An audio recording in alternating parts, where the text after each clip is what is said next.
Alors bonjour à toutes et à tous. Je voudrais quand même signaler quelque chose, c'est-à-dire que j'ai été accueilli de façon impeccable, l'organisation est nickel, et quand on a vu ce qui s'est passé hier, je pense que c'est une vraie prouesse, et je pense qu'on peut vraiment applaudir l'équipe d'organisation.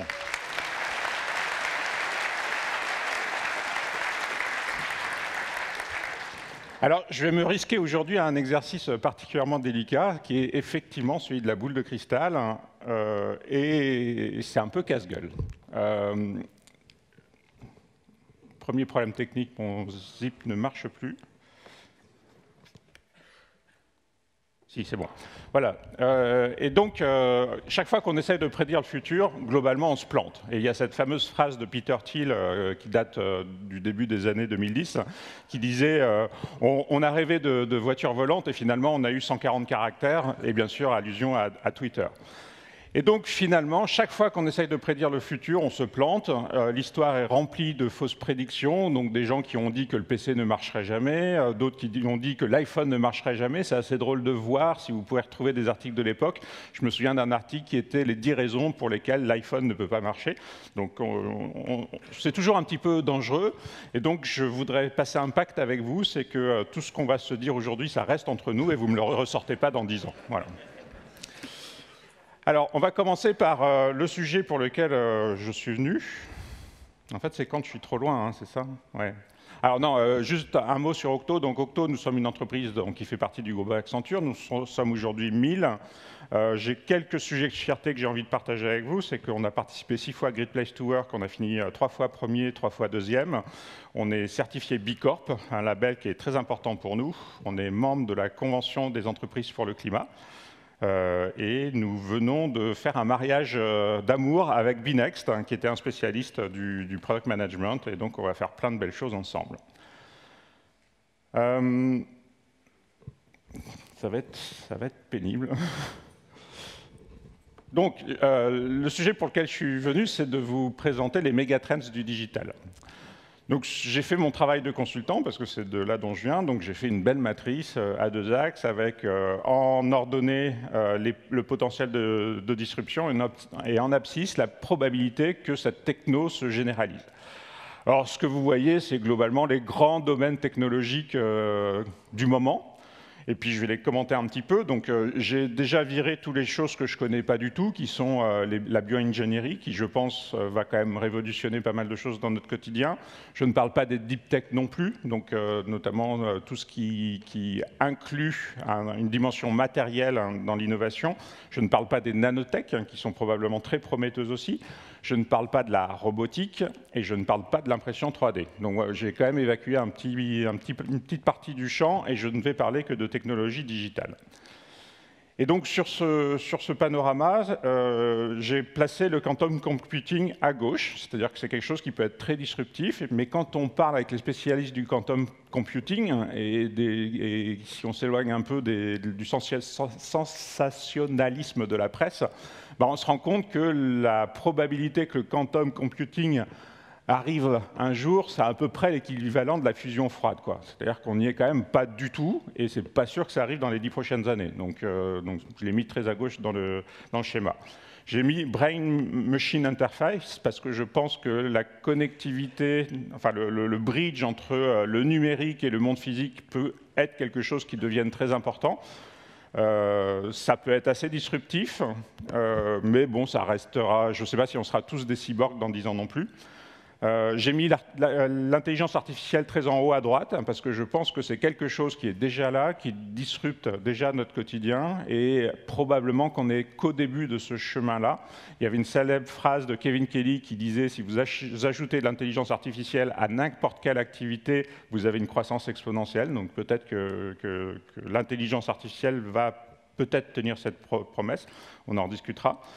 Le cloud, qui fait partie de notre quotidien, mais moi j'étais persuadé jusqu'à la crise sanitaire que toutes les entreprises faisaient du cloud massivement, et puis il y a la fameuse phrase qui dit que c'est quand la mer se retire qu'on voit ceux qui nageaient sans maillot de bain, et on a vu tous ceux qui nageaient sans maillot de bain. Donc le cloud est en train de devenir massivement une technologie acquise par les entreprises, et c'est quelque chose de très disruptif, parce qu'à partir du moment où on est capable de livrer beaucoup plus souvent, ça change complètement la façon de concevoir et de développer des systèmes d'information. La 5G, l'IoT, qui ne va pas disrupter grand-chose, parce que, enfin, ça dépend si on commence à connecter tous les objets, là, ça peut avoir un vrai effet. Quand on remplace juste la 4G, ça ne fait pas des choses énormes, mais c'est discutable, j'en conviens. Les métavers et la réalité virtuelle, il y a tellement d'argent qui va être mis sur la table dans les prochaines années que probablement ça va booster cette activité.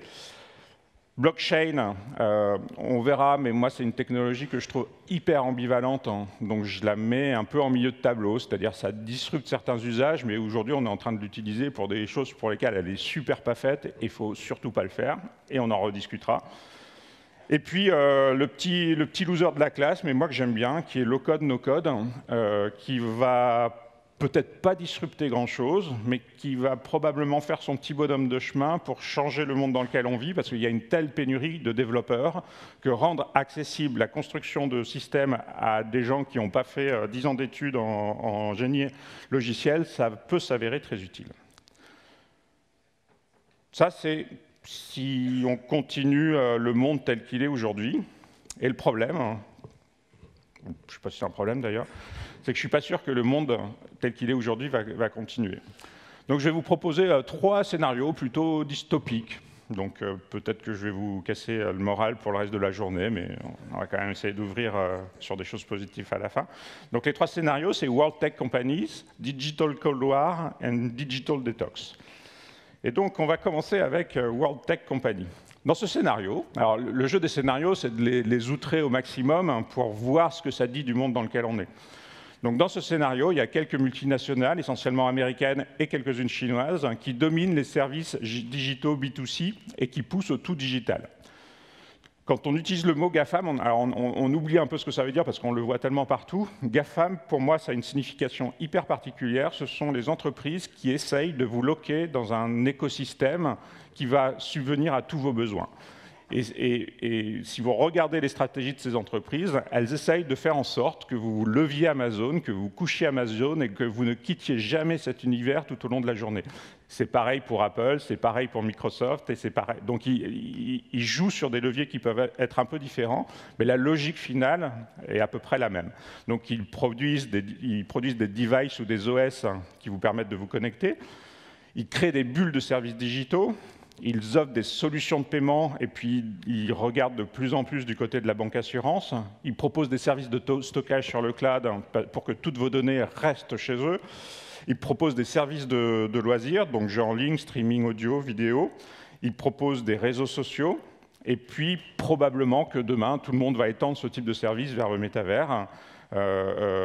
Et probablement qu'on aura dans nos systèmes de mobilité, donc on commence à parler de l'Apple Car, on va probablement aussi avoir des moyens de déplacement qui vont être, on va dire, sous maîtrise de ce type d'acteurs. Leur objectif, c'est que vous puissiez passer votre vie dans cet écosystème, et quelque part, c'est le scénario prolongation de ce qu'on vit. Donc si on tire les tendances de ce qu'on vit actuellement, de façon linéaire, on tombe peu ou prou dans ce scénario-là. Alors, je pense qu'il va y avoir des nouveaux entrants. Je pense qu'il y a un consortium Musk Industry avec Twitter dedans pourrait faire partie du jeu. Et je pense qu'il y a des acteurs chinois aussi qui vont se positionner. Alors, la conséquence de ça, c'est que, en fait, ce qui permet ce scénario, c'est que l'accumulation de données offre un unfair competitive advantage. Ça veut dire que plus vous avez de données, plus vous êtes capable de contrôler ce qui se passe et plus vous augmentez le ticket d'entrée de ceux qui voudraient vous courir après. Quelque chose d'à peu près inédit dans l'histoire du monde, c'est qu'on commence à avoir des entreprises qui ont la puissance et le moyen d'État. Donc on compare souvent la capitalisation boursière avec le PNB. Pour moi, c'est du stock avec du flux, donc ce n'est pas une très bonne comparaison. Si on fait ça, Apple est dans les 10 plus grands pays du monde. Moi, je préfère comparer le chiffre d'affaires avec le PNB. Et là, ça met Apple, qui est le plus gros, enfin Amazon, Apple, au niveau d'un pays comme Singapour, donc 39e sur la scène internationale, ce qui est quand même pas si mal. Et de plus en plus, on voit des tensions entre ces sociétés et les États. Donc on a de plus en plus de conflits. Les GAFAM passent leur temps auprès de la Commission européenne sur des sujets litigieux, à faire du lobbying. Donc il y a vraiment des influences, enfin, il y a des tensions entre le pouvoir économique et le pouvoir étatique. Alors, est-ce que dans 10 ans, la Silicon Valley ou la Californie va devenir un État indépendant? Est-ce que c'est un GAFAM qui déclarera son indépendance? Voilà, c'est ce à quoi pourrait aboutir ce scénario. Et pour vous donner des signaux faibles de ça, quelques coupures de presse. Donc, il y a de plus en plus de gens qui mesurent le fait qu'on est addict aux réseaux sociaux, donc que ça a un vrai effet sur nos comportements. Il y a une bataille qui se prépare autour des métavers, donc il va être une bataille assez violente. Elon Musk qui rachète Twitter, c'est aussi un pas vers ce type de consortium technologique. Et puis on va passer au deuxième scénario qui est Digital Cold War. Quelque part, ce scénario qu'on voit monter en puissance, c'est la réponse des États face à un laisser-faire numérique. Donc Internet était un espace de liberté qui est devenu un espace de domination économique et les États commencent à réagir par rapport à ça. Et on a 3 stratégies complètement différentes. Donc on a vraiment un monde tripolaire autour du digital. On a la Chine, qui joue sur sa population, qui joue sur sa capacité d'innovation, qui est très forte, c'est le pays qui dépose le plus de brevets aujourd'hui, et qui joue sur son régime centralisé et planificateur, qui lui permet de faire des choses qui sont un peu plus difficiles pour les démocraties occidentales. L'UE a compris qu'il fallait faire des trucs, sinon on allait finir comme les dindons de la farce. Donc ils sont en train d'utiliser à mort l'arme législative, donc GDPR par exemple. L'Union est partie en combat contre le Cloud Act pour faire en sorte que son marché ne soit pas quelque chose ouvert à tous les vents et que tous les acteurs des autres pays puissent puiser dedans. Et puis les USA qui jouent sur la domination culturelle de leurs pure players. Je pense que ces positions vont progressivement se durcir dans les prochaines années. On va avoir des interdictions de technologies et d'acteurs de plus en plus fréquentes. Ça arrive déjà, mais ça va devenir de plus en plus fréquente. On va avoir des conflits idéologiques sur les limites éthiques que l'on peut avoir sur les technologies, et ça commence déjà en Union européenne. Et on va avoir une montée en puissance des cybermenaces. Et donc, les prédictions que je vous fais sur ce scénario-là, c'est peut-être une première cyberguerre mondiale. On l'a annoncé dans le conflit avec la Russie, ça n'a pas eu lieu. Je suis pas assez spécialiste pour comprendre ce qui s'est passé, mais on verra probablement dans les 10 prochaines années une guerre, une cyberguerre mondiale. J'ai fait un truc? Non, c'est bon. Je pense que la Chine est particulièrement dotée dans cette compétition par le poids démographique, donc ça fait qu'elle a plus d'ingénieurs et ça va être une clé pour le futur. Elle a plus de data et en plus elle n'a pas de restrictions pour capturer cette data, et plus on a de data, plus on a des algorithmes puissants quand on fait de l'intelligence artificielle. Donc ça lui donne un vrai atout dans ce qui va se passer.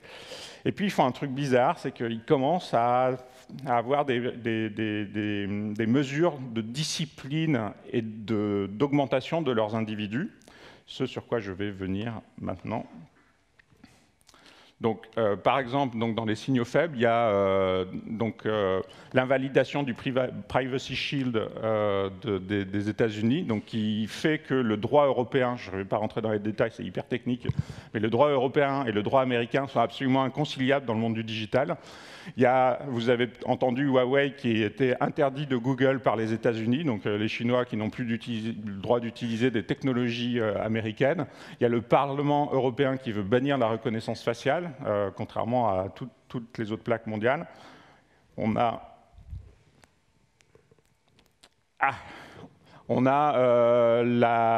la Chine qui essaye de craquer le code génétique des gens intelligents parce qu'ils veulent sélectionner la population pour avoir des gens avec un QI de plus de 160.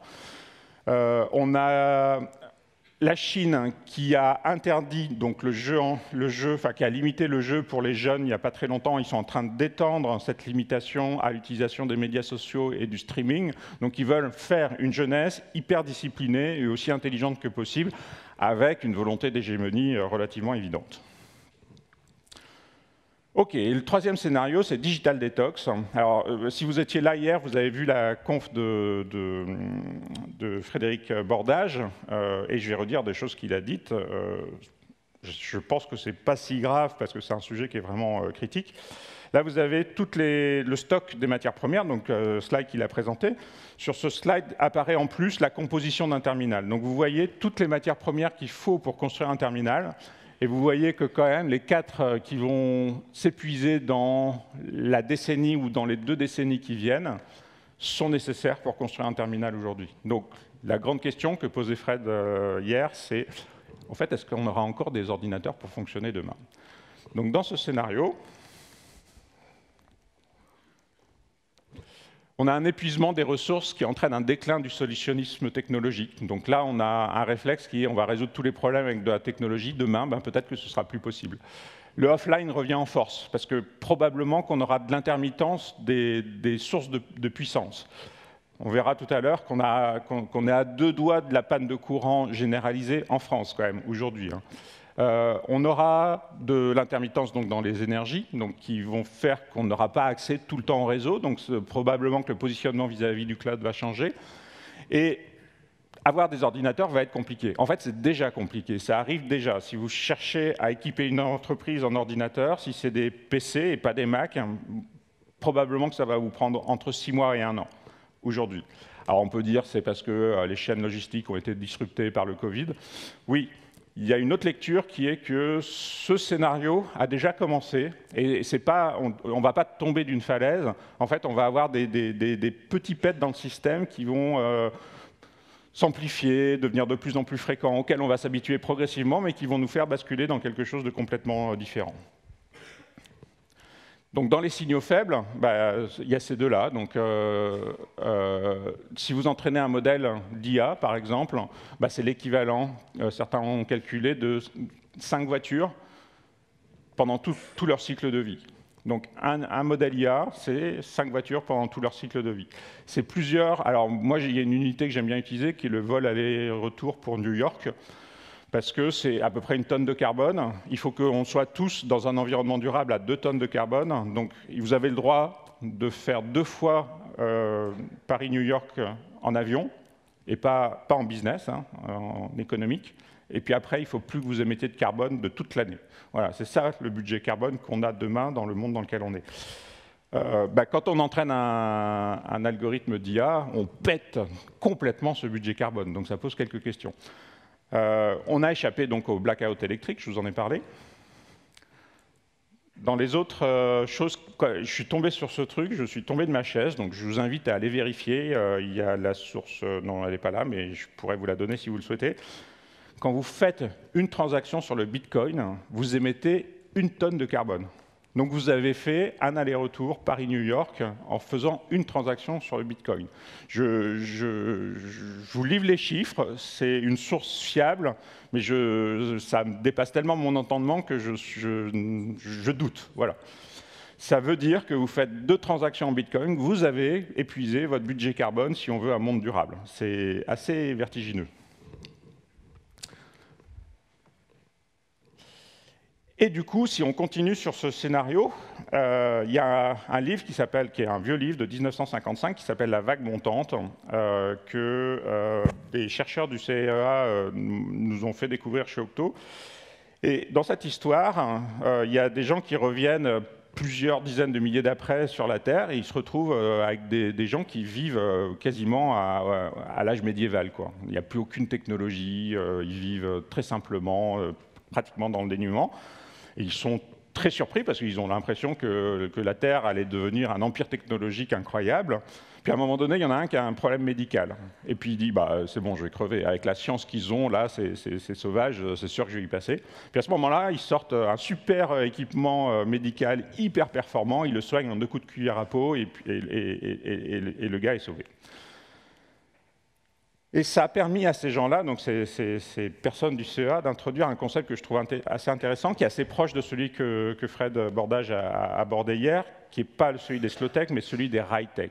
Les high-tech, c'est des technologies qui se définissent selon 4 critères. Est-ce que c'est une technologie qui respecte l'objet? Est-ce qu'on fait des objets qui sont sympas à utiliser, sympas à regarder, qui sont beaux, qui sont agréables?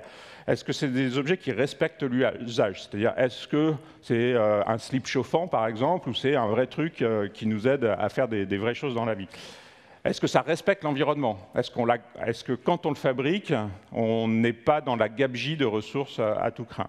Est-ce que ça respecte l'humain? C'est-à-dire que est-ce qu'on cherche à susciter un comportement d'addiction? Est-ce qu'on utilise des enfants pour le fabriquer en Birmanie? Enfin, voilà. Donc, ces 4 dimensions sont des dimensions importantes qui permettent de savoir si on est dans le vrai sur la tech. Et donc, si on reprend la matrice que je vous ai présentée au début et qu'on les juge à l'aune de qu'est-ce qui va se passer dans un scénario où la technologie ne sera pas une évidence et ne sera pas abondante, on se rend compte qu'il n'y en a pas beaucoup qui tiennent la rampe, en fait. C'est probablement qu'on utilisera encore de l'intelligence artificielle, mais les usages seront hyper ciblés. Et on interdira des usages qui n'ont pas une véritable valeur ajoutée pour la société et pour les humains. Qu'est-ce qui va se passer? Très probablement, c'est un mélange de ces 3 scénarios que je vous ai présentés. Tous régulés par les limites terrestres, parce que c'est le sujet qui va s'imposer à nous dans les 10 prochaines années. On est en train de les toucher, on ne s'était pas rendu compte avant qu'on les touchait, il y avait des gens qui l'annonçaient, mais on n'en était pas conscient, et là, maintenant, ça arrive. Donc comment on peut se préparer à ça? Déjà, dans les 5 prochaines années, l'intelligence artificielle va s'introduire dans le processus de développement, donc il faut apprendre à co-travailler avec un ordinateur, parce que de plus en plus de code va être fait par un ordinateur. Il va y avoir de plus en plus de low-code, no-code, parce qu'il y a une pénurie de ressources. Il va y avoir une montée en puissance des nouvelles interfaces homme-machine. On n'aura plus que des claviers, on aura de plus en plus la voix, la reconnaissance de mouvements, des choses comme ça. Donc on va interagir différemment avec les machines. Et puis, tout ce qui n'existe pas comme technologie sur le cloud aura plus de mal à survivre parce que ça va être un élément de normalisation hyper important. Et vous, qu'est-ce que vous pouvez faire? Développer votre adaptabilité. Le monde est imprédictible, on l'a vu dans les 2 dernières années, donc la seule chose qu'on peut faire, c'est se construire soi-même. Il y a Bill Gates qui conseille aux gens d'investir 10% de leurs ressources dans la construction de leur potentiel humain. Je vous invite à faire ça, c'est le meilleur placement que vous pouvez faire de votre temps et de votre argent. Et adopter le hacker way, c'est-à-dire que de plus en plus, on va bricoler des technologies hétérogènes parce qu'on aura récupéré telle puce dans tel stock et puis qu'on va le combiner avec tel ordinateur dans tel autre stock. Et puis, le dernier point, c'est qu'il faut agir en conscience, c'est-à-dire dans les 10 prochaines années, nous avons le pouvoir, nous informaticiens, de définir le monde tel qu'il va être. Le monde va fonctionner selon le code que l'on écrit aujourd'hui.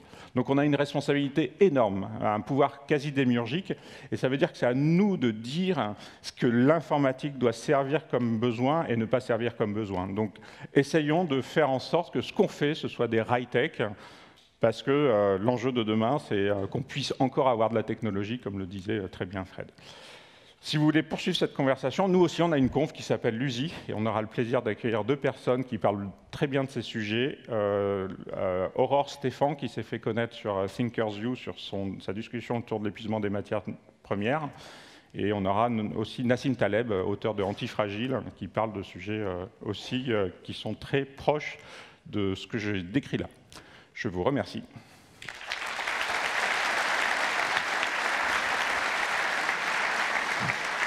Merci Ludovic. Merci. Oui, merci beaucoup. Je suis un peu triste parce que je voulais lancer une start-up autour de slip chauffante. Et en fait, et transactions Bitcoin et AI, et là, je n'ai plus envie. Je ne pense pas que ça soit une bonne idée. Tu vas trouver quelque chose qui, en long terme, sera un peu plus